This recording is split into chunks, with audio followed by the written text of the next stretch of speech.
Terpujilah namamu, Bapa yang kekal, Raja damai, yaitu Yesus Kristus Tuhan dan Juru Selamat kami. Terima kasih Bapa di surga, sebab pada menjelang siang ini, kami sekeluarga datang menghadap Tuhan untuk beribadah, bersekutu, memuji dan memuliakan namamu. Terima kasih Tuhan Yesus, Engkau begitu baik, Engkau mengasihi kami dengan kasih-Mu yang sempurna. Engkau menyelamatkan kami, Engkau memelihara kami, Engkau menjamin masa hidup kami, masa depan kami. Engkau mengetahui segala sesuatu yang terbaik dalam hidup kami. Dan hari ini sebentar kami akan membuka hati terhadap kebenaran firman-Mu. Urapi hamba-Mu yang menyampaikannya, bersetiap telinga yang mendengar, memperoleh kebenaran firman Allah, memperoleh berkat dari pengajaran firman Tuhan. Kami serahkan pemberitaan firman ke dalam tangan Tuhan, dalam nama Tuhan Yesus Kristus kami ucap syukur dan berdoa. Semua yang percaya berkata amin. Shalom. Selamat siang. Jadi udah siang ini. Ya, puji Tuhan. Nah, hari ini saya ingin mengajarkan kebenaran firman Allah tentang keluarga yang beribadah. Setiap keluarga yang percaya kepada Yesus Kristus sebagai Tuhan dan Juru Selamat, yang menjadikan Kristus sebagai Tuhan dan penebus dosa kita, maka kita tidak bisa lepas yang namanya ibadah. Dan sampai hari ini pun seluruh dunia beribadah. Ternyata ibadah itu tidak bisa dibatasi oleh ruang. Kalau selama ini paradigma kita beribadah itu harus di gereja. Tetapi dengan kondisi yang sekarang ini melanda dunia, di mana orang tidak memungkinkan untuk beribadah di gereja, tetapi kita bisa beribadah di rumah, di tempat tinggal kita masing-masing, ya. Nah, ada ayat firman Tuhan yang sebelumnya saya akan bacakan bagi kita sebelum saya sampaikan firman Tuhan, yang tertulis di dalam Yosua pasal 24 ayat 13 sampai 17. Demikianlah kuberikan kepadamu negeri yang kamu peroleh tanpa bersusah-susah, dan kota-kota yang tidak kamu dirikan, tetapi kamulah yang diam di dalamnya, juga kebun-kebun anggur dan kebun-kebun zaitun yang tidak kamu tanami, kamulah yang memakan hasilnya. Oleh sebab itu takutlah akan Tuhan dan beribadahlah kepadanya dengan tulus, ikhlas dan setia. Jauhkanlah Allah yang kepadanya nenek moyangmu telah beribadah di seberang sungai Efrat dan di Mesir, dan beribadahlah kepada Tuhan. Tetapi jika kamu anggap tidak baik untuk beribadah kepada Tuhan, pilihlah pada hari ini kepada siapa kamu akan beribadah. Allah yang kepadanya nenek moyangmu beribadah di seberang sungai Efrat, atau Allah orang Amori yang negerinya kamu diami ini. Tetapi aku dan seisi rumahku, kami akan beribadah kepada Tuhan. Lalu bangsa itu menjawab, jauhlah daripada kami meninggalkan Tuhan untuk beribadah kepada Allah lain. Sebab Tuhan Allah kita, Dialah yang telah menuntun kita dan nenek moyang kita dari tanah Mesir, dari rumah perbudakan, dan yang telah melakukan tanda-tanda mujizat yang besar ini di depan mata kita sendiri, dan yang telah melindungi kita sepanjang jalan kita tempuh dan di antara semua bangsa yang kita lalui. Bicara tentang keluarga yang beribadah, ada satu figur, ada satu sosok yang kita mau lihat, yaitu yang bernama Yosua. Yosua ini adalah seorang pemimpin yang menggantikan Musa. Musa sudah meninggal karena dia sudah tua.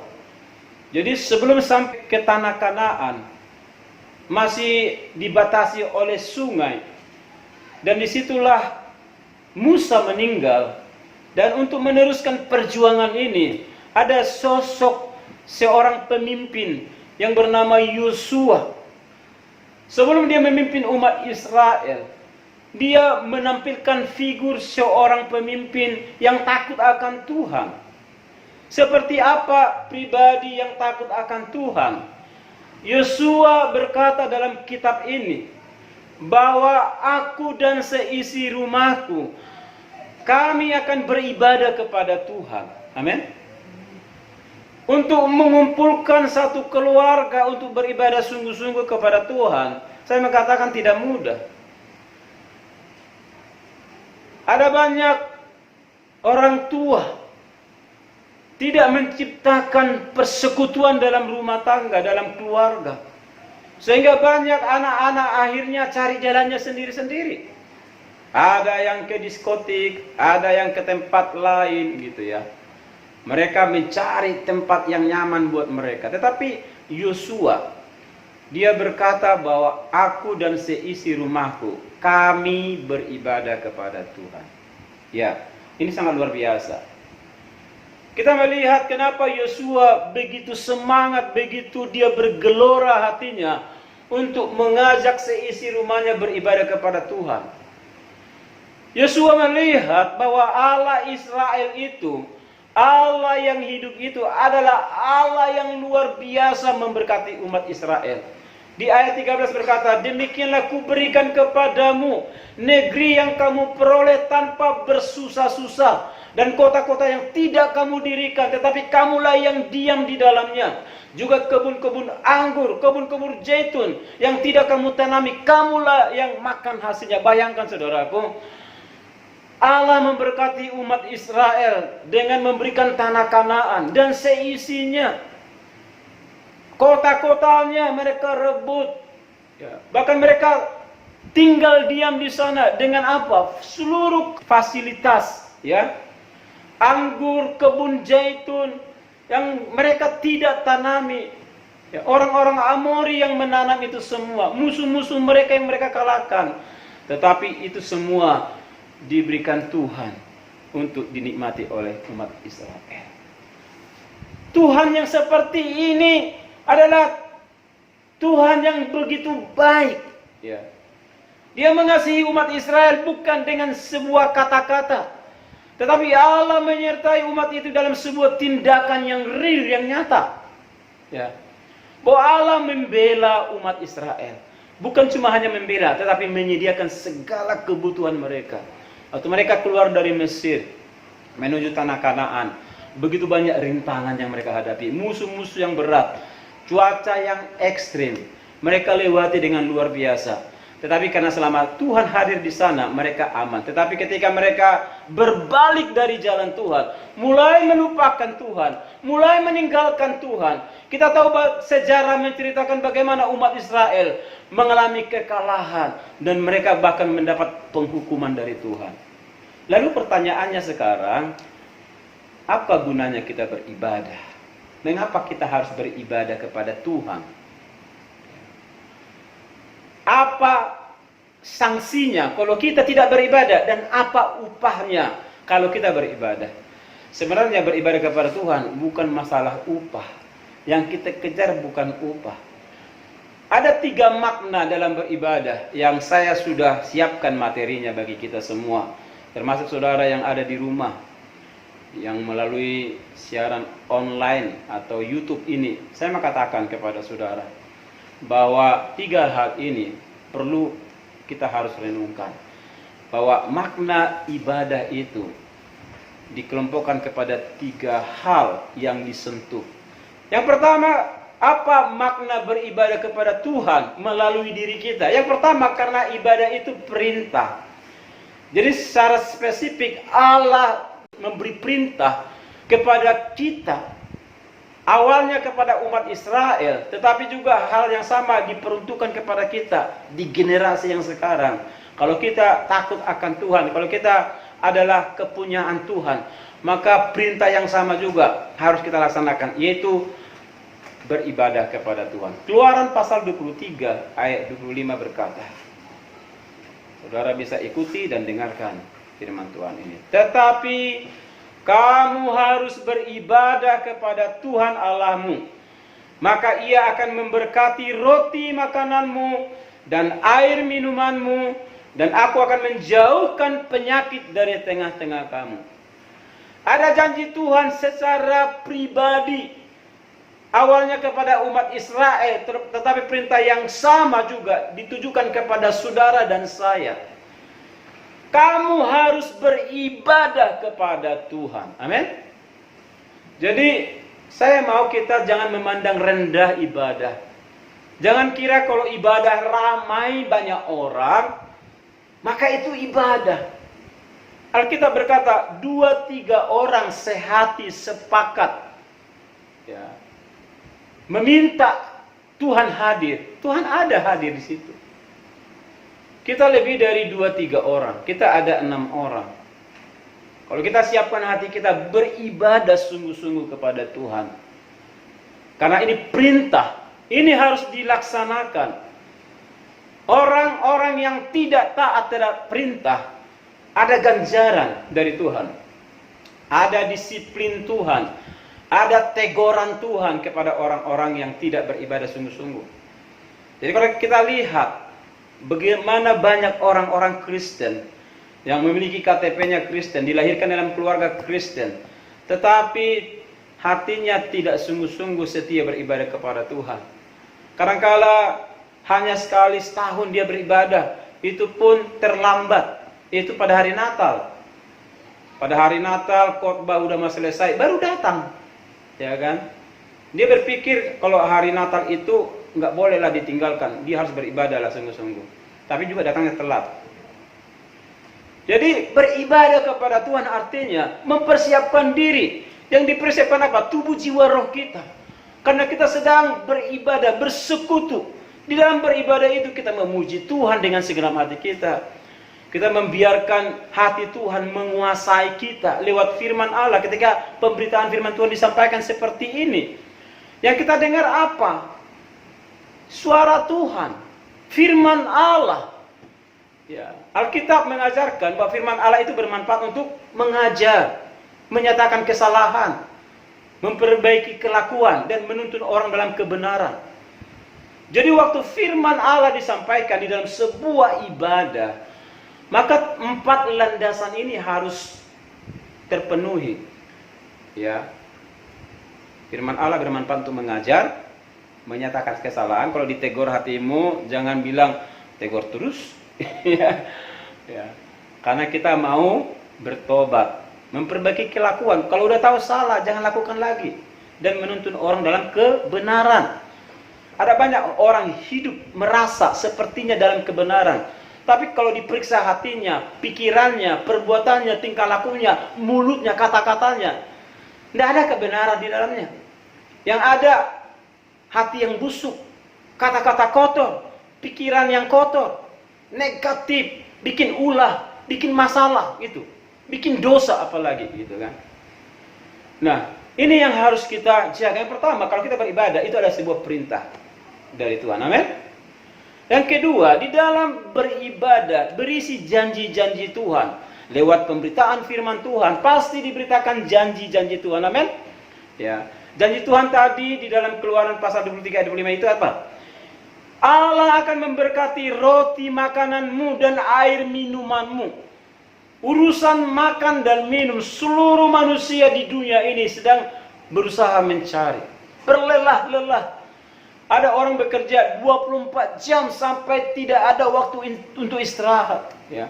Mereka bekerja begitu luar biasa hanya untuk mencari makan dan minum. Tetapi janji Tuhan kepada kita, bagi orang-orang yang beribadah kepada Tuhan, maka Allah akan memberkati kita dengan roti makanan dan air minum yang disediakan oleh Tuhan. Bahkan terlebih akan menjauhkan kita dari penyakit di tengah-tengah kita. Ternyata kalau kita beribadah, juga Tuhan ada di pihak kita untuk membela dan menyembuhkan kita kalau kita sakit. Bahkan menghalau, menjauhkan segala sakit penyakit. Ya, penyakit virus corona paling ditakutkan. Begitu banyak terjadi penularan, ya, sampai hari ini sudah menyentuh angka 6.000. Ya. Luar biasa. Kita harus beribadah sungguh-sungguh kepada Tuhan dan menjaga diri kita untuk tidak terjangkit. Melalui apa? Ikuti aturan pemerintah. Aturan pemerintah supaya kita pakai masker, amin, di luar, ya. Dan juga kita harus menjauhkan diri dengan jarak antara 1,5 sampai 2 meter. Cuci tangan, ya. Kalau kita dari luar, cuci tangan dengan bersih dengan sabun. Dengan cara demikian kita akan terhindar, dan Tuhan berjanji, ya, aku akan menjauhkan kamu dari penyakit. Luar biasa, ya. Jadi kalau kita beribadah kepada Tuhan, ada janji Tuhan menyertai kita. Ada janji Tuhan untuk memberkati. Di dalam 1 Timotius pasal 4 ayat 8 berkata, latihan badani terbatas gunanya. Perhatikan, tetapi ibadah itu berguna dalam segala hal, karena mengandung janji baik untuk hidup ini maupun untuk hidup yang akan datang. Beribadah kepada Tuhan berisi janji bahwa Allah akan memberikan kita hidup, ya, untuk hidup kita yang sekarang ini dan hidup kita yang akan datang. Artinya apa? Apa yang kita butuhkan sekarang ini, Allah akan memelihara kita, amin. Bahkan masa depanmu, cita-citamu, seperti apa yang engkau akan alami di masa yang akan datang. Saya mau tanya, siapa yang tahu apa yang akan terjadi hari esok? Nah, ada yang tahu. Ada orang sudah merencanakan hal-hal yang dahsyat, tetapi tidak terjadi apa-apa. Ya. Ada orang dengan keadaan yang sangat sulit, dia bisa berhasil di masa yang akan datang. Saya mau katakan, ya, kalau kita keadaan susah, berat, ya,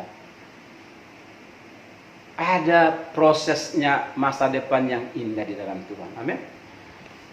Anak-anak Tuhan itu spesial di mata Tuhan. Tuhan memberikan sebuah janji, garansi, ya.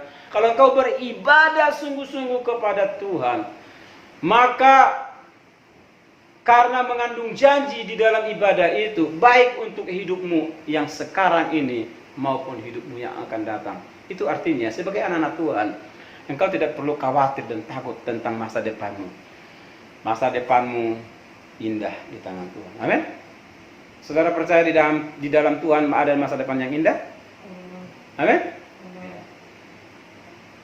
Hanya satu pondasi kita, takut akan Tuhan dan beribadah dengan sungguh-sungguh. Yang ketiga, makna yang pertama ditujukan kepada diri kita sebagai orang percaya. Yang ketiga adalah beribadah memberikan keuntungan besar.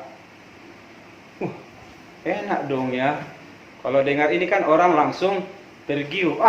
Ternyata kalau beribadah itu ada keuntungan yang besar. Benar, ada janji Tuhan berkata. Di dalam 1 Timotius pasal 6 ayat 6 berkata, memang ibadah itu kalau disertai rasa cukup, memberi keuntungan besar, saudara. Ada keuntungan besar menyertai orang-orang yang beribadah kepada Tuhan. Keuntungan yang dimaksud ini apa ya? Pernah nggak kita bertanya? Orang biasanya selalu dikait-kaitkan dengan berkat jasmani, berkat melimpah, sukses, gitu kan. Mungkin itu juga salah satunya.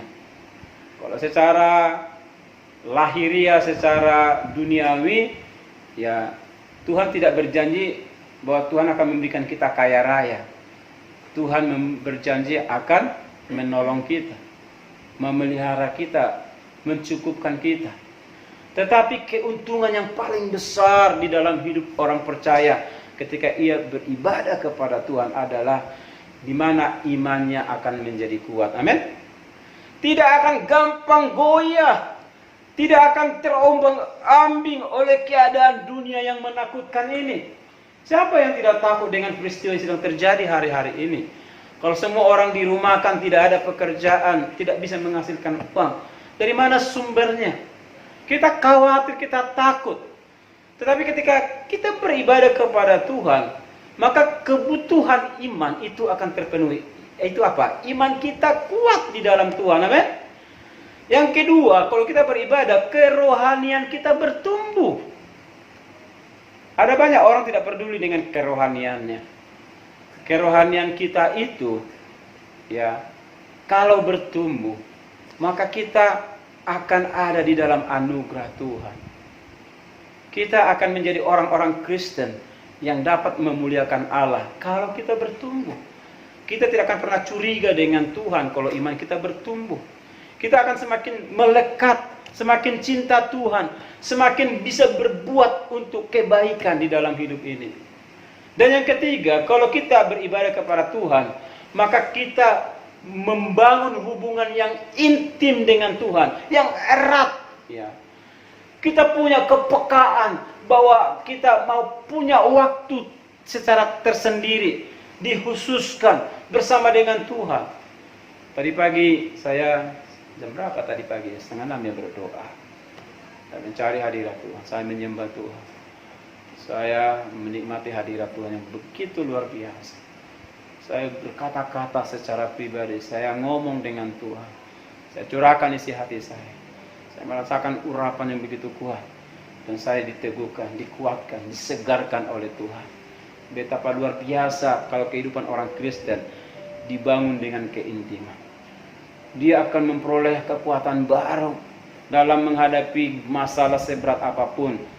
Kita dimampukan Tuhan untuk menghadapi, bahkan memenangkan setiap masalah itu. Yang terakhir, kalau kita beribadah kepada Tuhan, Tuhan berjanji akan berikan sukacita dan damai sejahtera.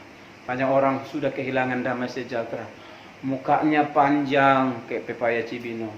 Mukanya seperti muka singa, geram gitu ya. Tidak ada damai sejahtera. Tetapi saya katakan, kalau saudara beribadah kepada Tuhan dengan sungguh-sungguh, dari pancaran wajahmu akan kelihatan kesejukan. Orang akan melihat, Bapak itu ya mukanya bercahaya. Tapi kalau mukanya mutung terus gitu kan, ditekuk semuanya gitu kan, kita kehilangan berkat sebenarnya. Karena berkat damai sejahtera sukacita yang dari Tuhan itu hanya diberikan Tuhan kepada mereka yang sungguh-sungguh beribadah. Amin. Itulah makna ibadah.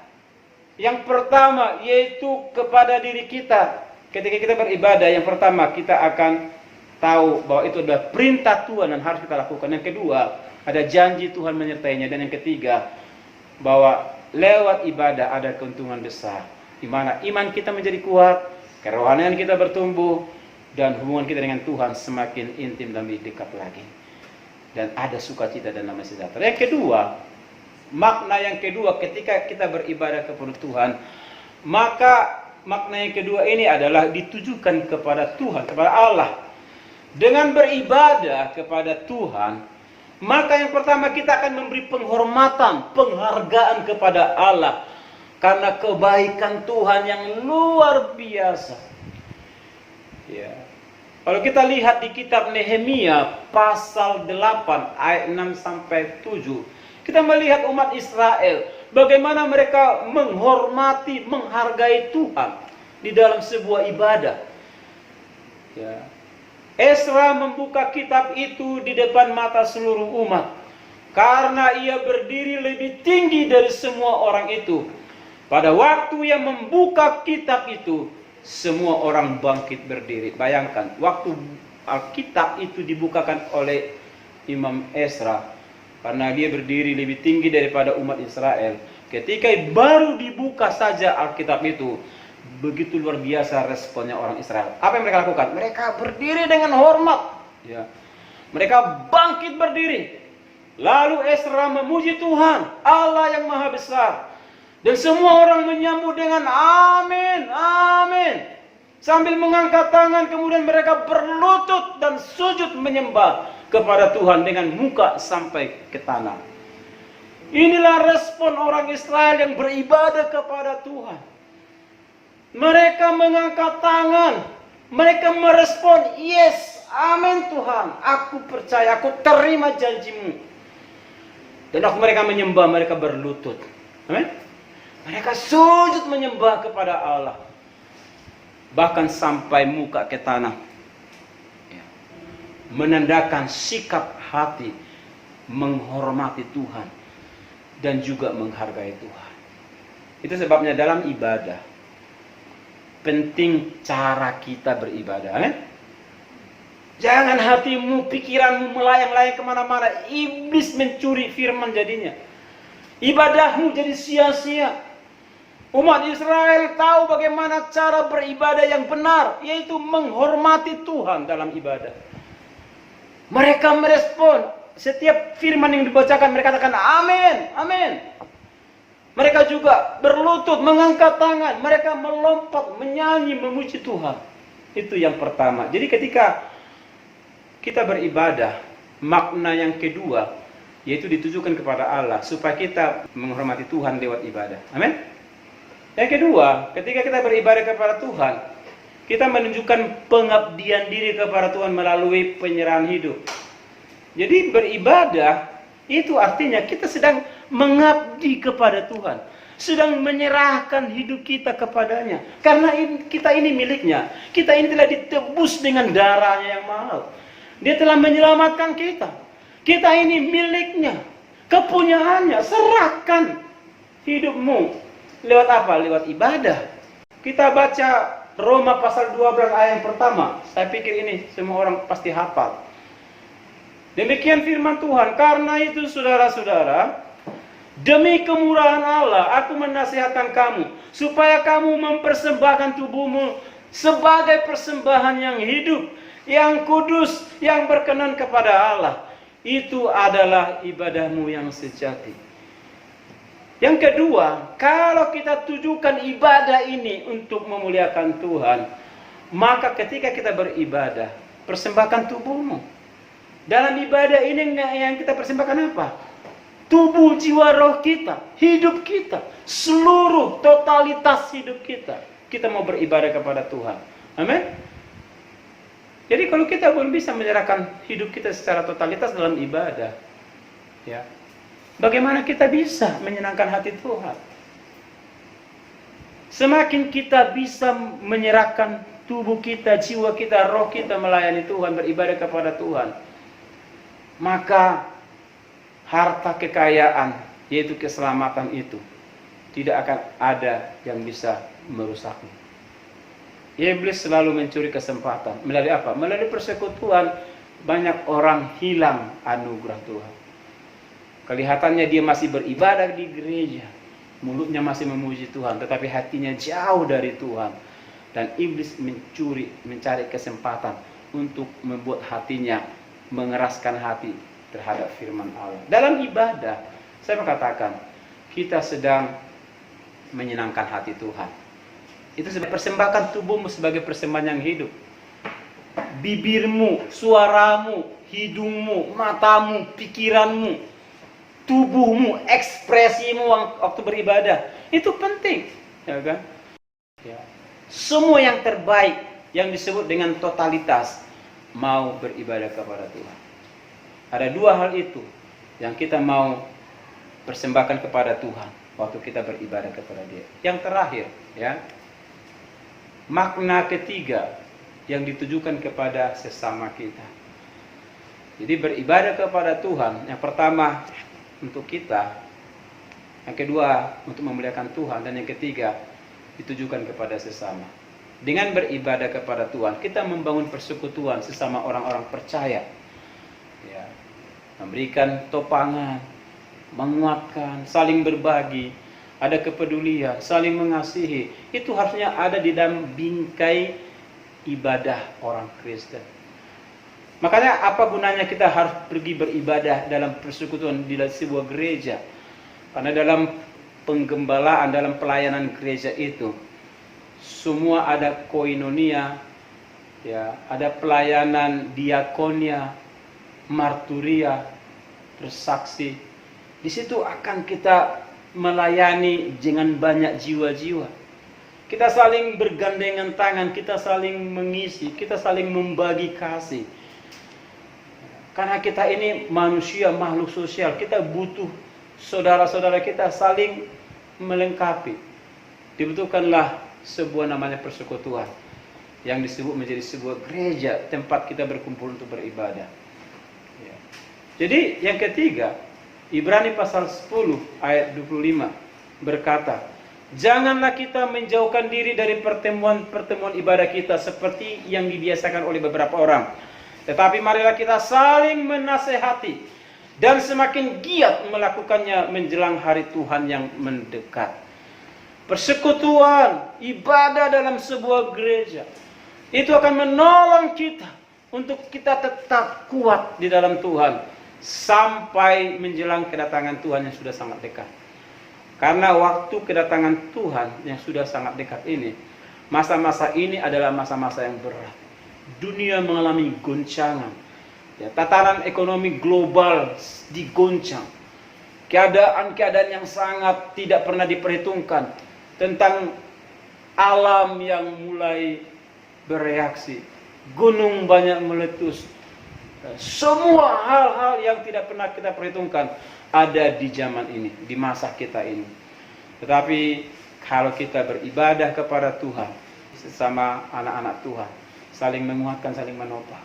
Jangan ada yang saling membenci, jangan ada saling menyakiti. Itu bukan tubuh Kristus. Kita ini adalah tubuh Kristus.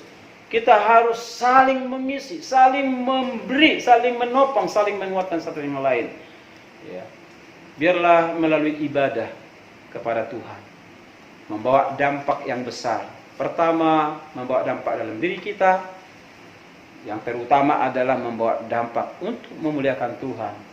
Tetapi juga kita bisa membawa dampak yang baik bagi saudara-saudara kita dalam Kristus. Bahkan orang lain yang ada di luar sana bisa merasakan kehadiran Kristus ada dalam hidup kita. Amin. Hati kami bersyukur buat siang hari ini ada waktu bagi kami untuk beribadah. Seisi rumah kami beribadah kepada Tuhan seperti yang dikatakan oleh Yosua. Dan ada berkat-berkat Tuhan menyertainya. Ada hal yang memuliakan Tuhan dalam beribadah. Terima kasih Tuhan Yesus. Kami sungguh dikuatkan oleh firman-Mu. Dan kami akan terus setia beribadah kepada Tuhan. Dan tidak ada satupun yang dapat mengganggu kami. Bahkan membuat kami jauh daripada-Mu. Terima kasih Bapa. Kami bersyukur dalam nama Tuhan Yesus Kristus. Haleluya. Amin.